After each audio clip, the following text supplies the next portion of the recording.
Kisah sapi Bani Israel, salah satu dari beberapa mukjizat yang telah diberikan oleh Allah kepada Nabi Musa ialah penyembelihan sapi yang terkenal dengan sebutan sapi Bani Israel.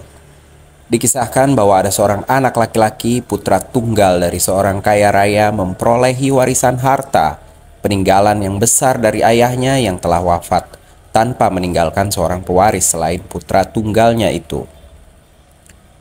Saudara-saudara sepupu dari putra tunggal itu iri hati dan ingin menguasai harta peninggalan yang besar itu, atau setidak-tidaknya sebahagian daripadanya.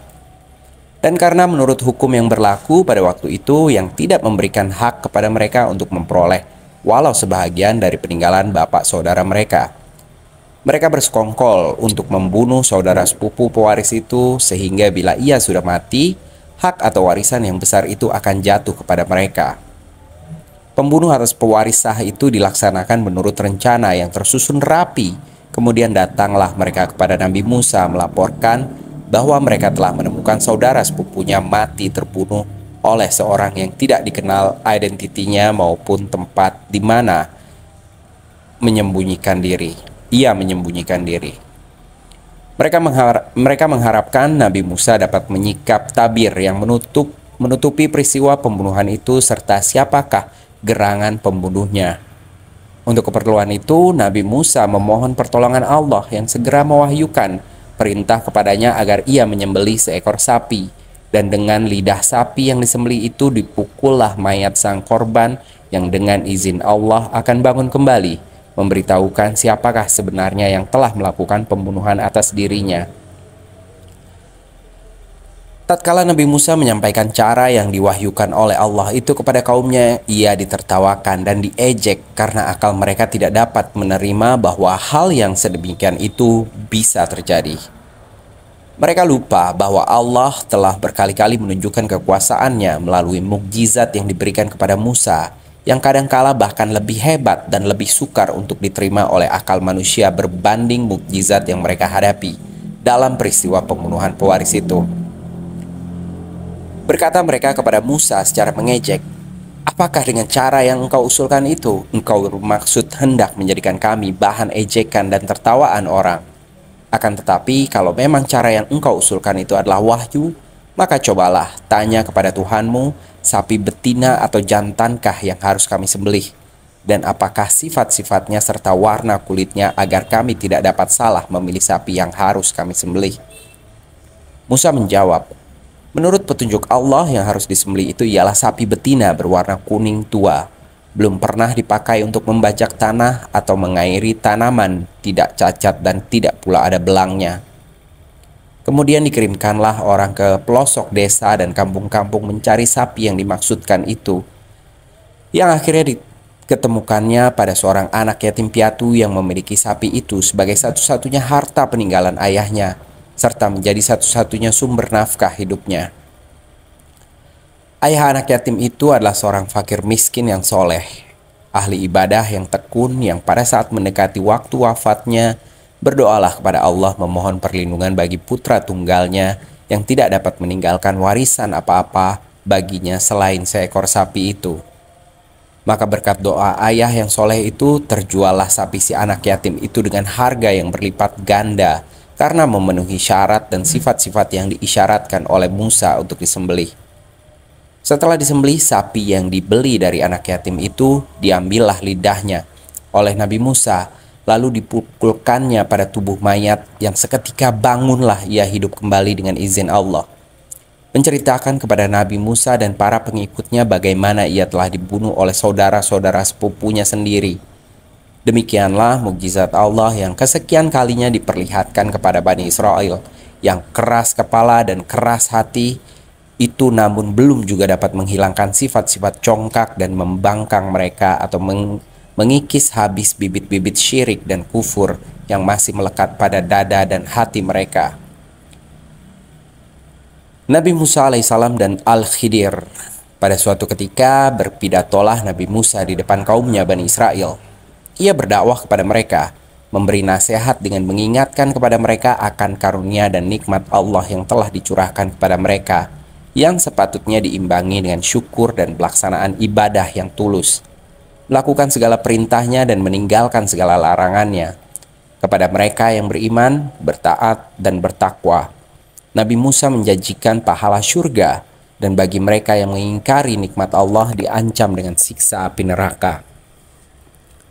Begitu Nabi Musa mengakhiri pidatonya, bangunlah di antara para hadirin bertanya kepadanya, "Wahai Musa, siapakah di atas bumi Allah ini paling pandai dan paling berpengetahuan?" "Aku," jawab Musa. "Apakah tidak ada kiranya orang yang lebih pandai dan lebih berpengetahuan daripadamu?" tanya lagi si penanya itu. "Tidak ada," ujar Musa seraya berkata dalam hati kecilnya, "Bukankah aku nabi terbesar di antara Bani Israel? Aku adalah penakluk Firaun, pemegang berbagai mukjizat yang telah dapat membelah laut dengan tongkatku, dan akulah yang memperoleh kesempatan bercakap-cakap langsung dengan Tuhan. Maka kemuliaan apa lagi yang dapat melebihi kemuliaan serta kebesaran yang aku capai itu, yang belum pernah dialami dan dicapai oleh sesiapapun sebelum aku?" Rasa sombong dan keunggulan diri yang tercermin dalam kata-kata Nabi Musa dicela oleh Allah yang memperingatkan kepadanya bahwa ilmu itu adalah lebih luas untuk dimiliki oleh seorang walaupun ia adalah seorang rasul, dan bahwa bagaimana luasnya ilmu dan pengetahuan seseorang niscaya akan terdapat orang lain yang lebih pandai dan lebih alim daripadanya. Selanjutnya, untuk melanjutkan kekurangan yang ada pada diri Nabi Musa, Allah memerintahkan kepadanya agar menemui seorang hambanya di suatu tempat di mana dua lautan bertemu. Hamba yang soleh yang telah diberinya rahmat dan ilmu oleh Allah itu akan memberi tambahan pengetahuan dan ilmu kepada Nabi Musa, sehingga dapat menjadikan sadar bahwa tiada manusia yang dapat membanggakan diri dengan mengatakan bahwa akulah orang yang terpandai dan berpengetahuan luas di atas bumi ini. Berkata Musa kepada Tuhan, "Wahai Tuhanku, aku akan pergi mencari hambamu yang soleh itu, bagi memperoleh bunga api ilmunya dan mendapat titisan air pengetahuan dan ilham yang engkau telah berikan kepadanya." Allah berfirman kepada Musa, "Bawalah seekor ikan di dalam sebuah keranjang dalam perjalananmu mencari dia, dan ketahuilah bahwa di tempat di mana engkau akan kehilangan ikan di dalam keranjang itu, di situ engkau akan menemui hambaku yang soleh itu." Nabi Musa menyiapkan diri untuk perjalanan yang jauh, didampingi oleh Yusha bin Nun, seorang daripada para pengikutnya yang setia. Ia membawa bekal makanan dan minuman, diantaranya sebuah keranjang yang terisi seekor ikan sesuai petunjuk Allah. Ia berkeras hati tidak akan kembali sebelum ia dapat menemui hamba yang soleh itu, walaupun ia harus melakukan perjalanan yang berbulan-bulan bahkan bertahun-tahun bila perlu. Ia berpesan kepada teman seperjalanannya, Yusha bin Nun, agar segera memberitahu kepadanya bila mana ikan yang di dalam keranjang yang dibawanya itu hilang. Tatkala Nabi Musa beserta Yusha bin Nun sampai di mana dua lautan bertemu yang telah disyaratkan dalam firman Allah kepadanya, tertidurlah ia di atas sebuah batu yang besar yang berada di tepi lautan. Pada saat ia lagi tidur nyenyak, turunlah hujan rintik-rintik membasahi seekor di dalam keranjang itu, dan tanpa mereka ketahui melompatlah ikan tersebut itu masuk ke dalam laut. Setelah Musa terjaga dari tidurnya, bangunlah mereka meneruskan perjalanan yang tidak menentu arah maupun tujuan. Dan dalam perjalanan yang sudah agak jauh, berhentilah Musa beristirahat sekedar untuk menghilangkan rasa penatnya, seraya meminta dari Yusha bin Nun agar menyiapkan santapannya karena ia sudah sangat lapar. Ketika Yusha bin Nun membuka keranjang untuk mengambil makanan, teringatlah olehnya akan ikan yang hilang dan melompat ke dalam laut. Maka berkatalah Yusha pada Nabi Musa, "Aku telah dilupakan oleh syaitan untuk memberitahu kepadamu segera bahwa tatkala engkau berada di atas batu karang sedang tidur nyenyak, ikan kami yang berada di dalam keranjang tiba-tiba hidup kembali setelah kejatuhan air hujan dan melompat masuk ke dalam laut. Sepatutnya aku melaporkan kepadamu segera sesuai dengan pesananmu, namun aku dilupakan oleh syaitan." Wahai Nabi Musa, wajah Nabi Musa berseri-seri menjadi kegirangan mendengar berita itu dari Yusha, karena telah dapat mengetahui di mana ia akan dapat bertemu dengan hamba Allah yang dicari itu. Berkata Musa kepada Yusha, "Inilah tempat yang kami tuju dan di sini kami akan menemui orang yang kami cari. Marilah kami kembali ke tempat batu karang itu yang menjadi tempat tujuan terakhir dari perjalanan kami yang jauh ini." Setiba mereka kembali di tempat di mana mereka kehilangan ikan, Mereka melihat seorang bertubuh kurus langsing yang pada wajahnya tampak cahaya dan iman serta tanda-tanda orang soleh. Ia sedang menutupi tubuhnya dan pakaiannya sendiri, yang segera disingkapnya ketika mendengar kata-kata salam Nabi Musa kepadanya. "Siapakah engkau?" bertanya orang soleh itu. Musa menjawab, "Aku adalah Musa." Bertanya kembali orang soleh itu, "Musa Nabi Bani Israel kah?" "Betul," jawab Musa, seraya bertanya, "Dari manakah engkau mengetahui bahwa aku adalah Nabi Bani Israel?" "Dari yang mengutusmu kepadaku," jawab orang soleh itu. "Inilah hamba Allah yang aku cari," berkata Musa dalam hatinya, seraya mendekatinya dan berkata kepadanya, "Dapatkah engkau memperkenankan aku mengikutimu dan berjalan bersamamu kemana saja engkau pergi sebagai bayanganmu dan sebagai muridmu? Aku akan mematuhi segala petunjuk dan perintahmu." Hamba soleh atau menurut banyak pendapat ahli-ahli tafsir Nabi Al-Khidir itu menjawab, "Engkau tidak akan sabar dan tidak dapat menahan diri bila engkau mengikutiku dan berjalan bersamaku. Engkau akan mengalami dan melihat hal-hal yang ajaib yang sepintas lalu nampak seakan-akan perbuatan yang salah dan mungkar, namun pada hakikatnya adalah perbuatan benar dan wajar. Dan engkau sebagai manusia tidak akan berdiam diri melihatku melakukan perbuatan dan tingkah laku yang ganjil menurut pandanganmu." Musa menjawab dengan sikap seorang murid yang ingin belajar dan menambah pengetahuan, "Insya Allah engkau akan mendapati aku seorang yang sabar, yang tidak akan melanggar sesuatu perintah atau petunjuk darimu." Berkata Al-Khidir kepada Musa, "Jika engkau benar-benar ingin mengikutiku dan berjalan bersamaku, maka engkau harus berjanji tidak akan mendahului bertanya tentang sesuatu sebelum aku memberitahukan kepadamu. Engkau harus berjanji bahwa engkau tidak akan menentang segala perbuatan dan tindakan yang aku lakukan di hadapanmu, walaupun menurut pandanganmu itu salah dan mungkar. Aku dengan sendirinya memberi alasan dan tafsiran bagi segala tindakan dan perbuatanmu kepadamu kelak pada akhir perjalanan kami berdua." Dengan diterimanya persyaratan Nabi Al-Khidir oleh Musa yang berjanji akan mematuhinya bulat-bulat, maka diajaklah Nabi Musa mengikutinya dalam perjalanan. Pelanggaran pertama terhadap persyaratan Al-Khidir terjadi tatkala mereka sampai di tepi pantai di mana terdapat sebuah perahu sedang berlabuh. Nabi Al-Khidir meminta pertolongan pemilik perahu itu agar menghantar mereka di suatu tempat yang dituju. Dengan senang hati diangkutlah mereka berdua secara percuma tanpa bayaran, bahkan dihormati dan diberi layanan yang baik karena dilihatnya oleh pemilik perahu bahwa kedua orang itu memiliki sifat-sifat dan ciri-ciri yang tidak terdapat pada orang biasa. Tatkala mereka berada dalam perut perahu yang sedang meluncur dengan lajunya di antara gelombang-gelombang, tiba-tiba Musa melihat Al-Khidir melubangi perahu itu dengan mengambil 2 keping kayunya. Perbuatan mana yang dianggap oleh Musa suatu gangguan dan pengerusakan bagi milik seseorang yang telah berbuat baik terhadap mereka. Musa lupa akan janjinya sendiri dan ditegurlah Al-Khidir dengan berkata, "Engkau telah melakukan perbuatan mungkar dengan merusak dan melubangi perahu itu. Apakah dengan perbuatan kamu ini engkau hendak menenggelamkan perahu ini dengan semua penumpangnya? Tidakkah engkau merasa kasihan kepada pemilik perahu ini yang telah berjasa kepada kami dan menghantarkan kami ke tempat yang kami tuju tanpa membayar sesen pun?" Berkata Al-Khidir menjawab teguran Musa, "Bukankah aku telah katakan kepadamu bahwa engkau tidak akan sabar menahan diri melihat tindak tandukku di dalam perjalanan menyertaiku?" Musa berkata, "Maafkanlah daku, aku telah lupa akan janjiku sendiri. Janganlah aku dipersalahkan dan dimarahi akan kelupaanku." Permintaan maaf Musa diterimalah oleh Al-Khidir, dan tibalah mereka berdua di tempat yang dituju di sebuah pantai. Kemudian perjalanan dilanjutkan di darat dan bertemulah mereka dengan seorang anak laki-laki yang sedang bermain-main dengan kawan-kawannya. Tiba-tiba dipanggillah anak itu oleh Al-Khidir, dibawanya ke tempat yang agak jauh, dibaringkannya dan dibunuhnya seketika itu. Alangkah terperanjatnya Musa melihat tindakan Al-Khidir yang dengan sewenang-wenangnya telah membunuh seorang anak yang tidak berdosa, seorang yang mungkin sekali dalam pikiran Musa adalah harapan satu-satunya bagi kedua orang tuanya.